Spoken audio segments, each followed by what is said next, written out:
Hello Tarnished. Before we begin, a special thanks to Mindspatch for his insightful comment on my last video. He mentioned, "You are the first person to mention the ring on his finger. I'm really curious if Messmer might be corrupted Miquella by the Formless Mother." This comment sparked a night of intense theory crafting for me. So what follows are my speculations. Keep in mind these are just theories and should take them with a grain of salt. Let's explore the possibility that Messmer might actually be Miquella. Firstly, let's talk about the rings both characters wear. While there is a slight difference, Miquella wears his on the ring finger, while Messmer wears his on his middle finger. It's worth noting the symbolism behind wearing rings on specific fingers. The ring finger traditionally symbolized love and commitment, which wouldn't be far-fetched if we consider the possibility of Morgott placing the ring on Miquella's hand when he abducted the demigod. We know Morgott desired nothing more than to establish a new dynasty with Miquella as his consort. Now let's focus on Messmer. He seems to be wearing his ring on the middle finger. In Romanian culture, wearing a ring on the middle finger is traditionally associated with being unmarried or single. This tradition is similar to customs observed in some other Eastern European countries like Bulgaria and Serbia, where the middle finger is sometimes referred to as the unmarried finger. This detail adds another layer to our speculation. If Messmer is indeed wearing his ring on the middle finger, it could imply that it's not committed or attached in the way Miquella might have been. Perhaps this signifies a different aspect of his character or his relationship with Morgott. However, it's essential to consider cultural nuances and whether the developers intended to incorporate such symbolism into the character design. While it's fascinating to draw parallels between real-world customs and game's narrative, we must approach these interpretations with caution. Another point to consider is Messmer's potential inspiration from Vlad the Impaler, also known as Dracula. His title, Mesmer the Impaler, is a direct reference to Dracula himself. But let's not stop there. In the trailer, Messmer is adorned with two living snakes, which carry significant symbolism. In Judeo-Christian derived religions, snakes symbolize Satan and the temptation of Adam and Eve. Additionally, in the lands between, they are viewed as a symbol of sin, as stated in the gladiator's set description, worn by gladiators who were driven from the Colosseum. The wearer becomes slightly easier to target for foes. The snake is viewed as a traitor to the Erdtree, and the audience delighted in seeing these bronze effigies beaten and battered. This symbolism doesn't end there. Rycart, the Lord of Blasphemy, who was devoured by Eglay, a huge snake, was fiercely opposed to the Golden Order. Furthermore, he was served by literal hundreds of snakes. If we look at Morgott, it wouldn't be far-fetched to see him as a classic devil figure. All this could symbolize Miquella being twisted by Morgott, who gifted him the Formless Mother blood, turning him into a vampire, so to speak. This theory aligns with the story of Dracula's transformation into a vampire. The most famous portrayal of Dracula's origins come from the Bram Stoker's novel, Dracula, published in 1897. In the novel, Dracula, originally Vlad III, also known as Vlad the Impaler, was a mortal nobleman who ruled over Wallachia during the 15th century, known for his brutal methods, including impaling his enemies on stakes. He earned the nickname Vlad the Impaler. According to the novel, Dracula became a vampire after making a pact with dark forces, gaining immortality and supernatural powers in exchange for his soul. While the specifics of his transformation aren't explicitly described, it is implied to have occurred during his lifetime or shortly after his death. As stated on the website for Shadows of the Erdtree, Miquella departed, divesting himself of his flesh, his strength, his lineage, and all things golden.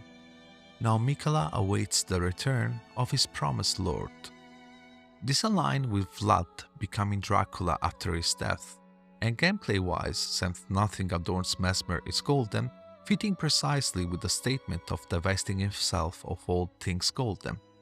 It also resonates with Messmer dialogues. Mother, wouldst thou truly lordship sanction in one so bereft of light? Since we are his or her promised lord, but alas, he wasn't expecting one bereft of light. Now for our final concluding point. Was it all planned? Let me start by posing a question. Haven't you always found it strange that Morgott was able to elude Malenia and the Erdtree defenses? The same Malenia who during the war journeyed to Stormvale to defeat Godwyn for just insulting her? Malenia's sole identity is defined by the love of her brother. Why would she allow something like this to happen? Unless it was all planned from the start by Miquella. After all, as a narrator in the trailer states, pure and radiant, he wields love to shrive clean the hearts of men. There is nothing more terrifying. So controlling Morgott to compel to commit the kidnapping wouldn't be out of the realm of possibilities. As we can see, the blind devotion he has for Miquella, even as a corpse. Now, why was Morgott essential to the plan?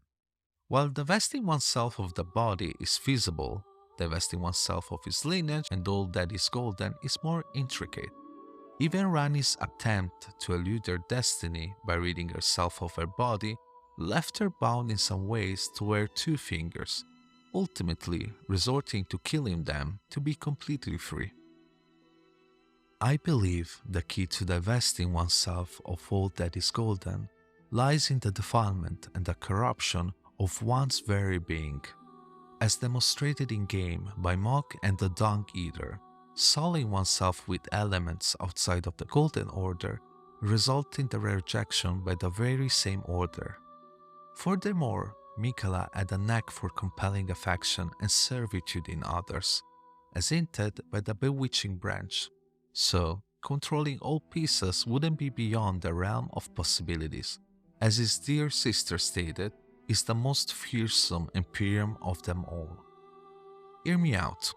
We know that Miquella wanted to become a god to cure his sister, as the stories are told, and we also know that Miquella, to achieve that, followed his mother's example and grew his personal tree, the Erdtree, as Marika did with the Erdtree. But as we see in-game, as imposing as it might be, the Erdtree isn't in the best of shapes, and it's only a sparkle compared to the glory of the Erdtree. Of course, Malenia's rot festering the place didn't help it either. What if something was missing? There was one thing missing actually, Marika's final step. As stated by Miyazaki in a Famitsu interview, the Shadowlands are where Marika became a god and where the Erdtree was born. That would mean that the final step of the process required the Empyrean to journey to the Shadowlands. There is something that we yet don't know. Alas, we will have to go to the Lands of Shadows ourselves to find out more about Marika and the Erdtree creation.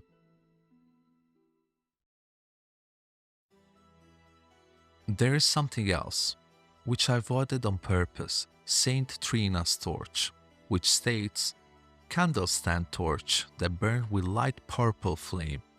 The carvings depict Saint Trina, but in adult form, somewhat unnervingly. We know for a fact that Miquella and Saint Trina are one and the same, but what do we notice on the torch?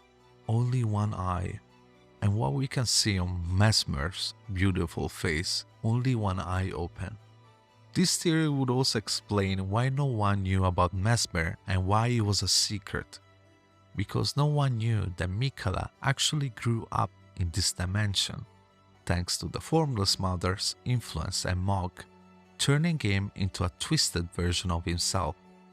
I do believe where we see Miquella in the trailer might actually be the ending of the DLC. Once defeated, he will be free of corruption and back to his pure state. Lastly but not least, This theory would give Gideon's word a new haunting meaning. So, the Erdtree, now but a husk. I heard speculation Miquella embedded himself in the Erdtree. But, before he could finish, someone cut the tree open and absconded with his infant form. Indeed, it seems those words held weight. How vexing that the All-Knowing didn't have the full story. Perhaps the Queen's sorrow was justified.